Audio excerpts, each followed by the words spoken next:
Shalom, saudara dan saudari yang terkasih dalam Tuhan kita Yesus Kristus.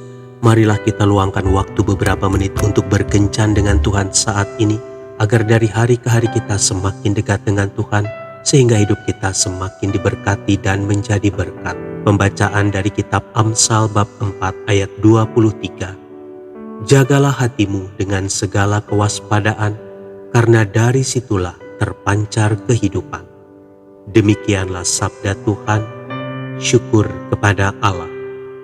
Saudara dan saudari yang terkasih dalam Tuhan kita Yesus Kristus, ada seseorang yang pernah berkata, adalah lebih mudah mengelola perusahaan daripada mengelola hati dan perasaan.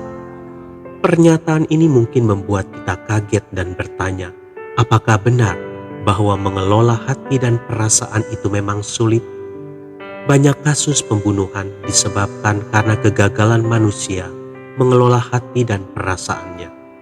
Karena tidak kuat menahan gejolak hati dan amarah yang membakar ketika suami atau istri berselingkuh, maka pasangannya bisa membunuh secara membabi buta.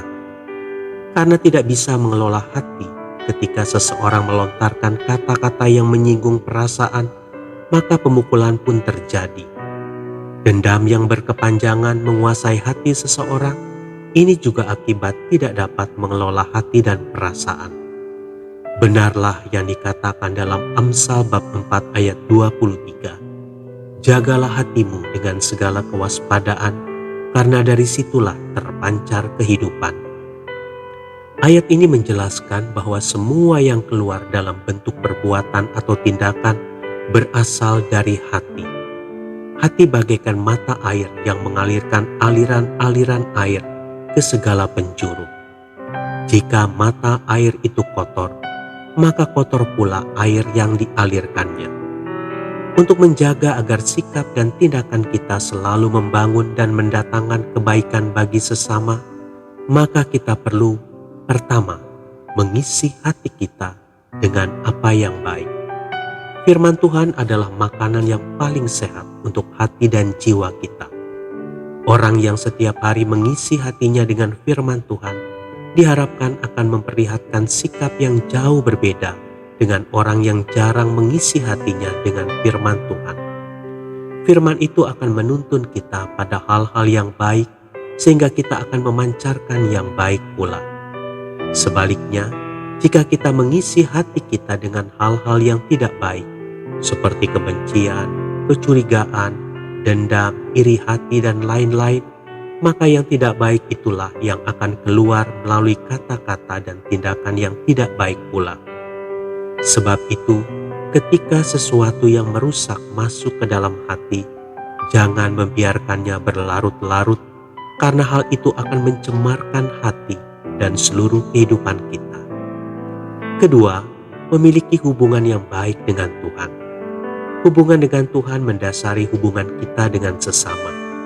Hubungan yang baik dengan Tuhan akan membuahkan hubungan yang baik kepada sesama. Perhatikanlah bagaimana perilaku kita setiap hari ketika kita tidak memulainya dengan persekutuan yang manis dengan Tuhan.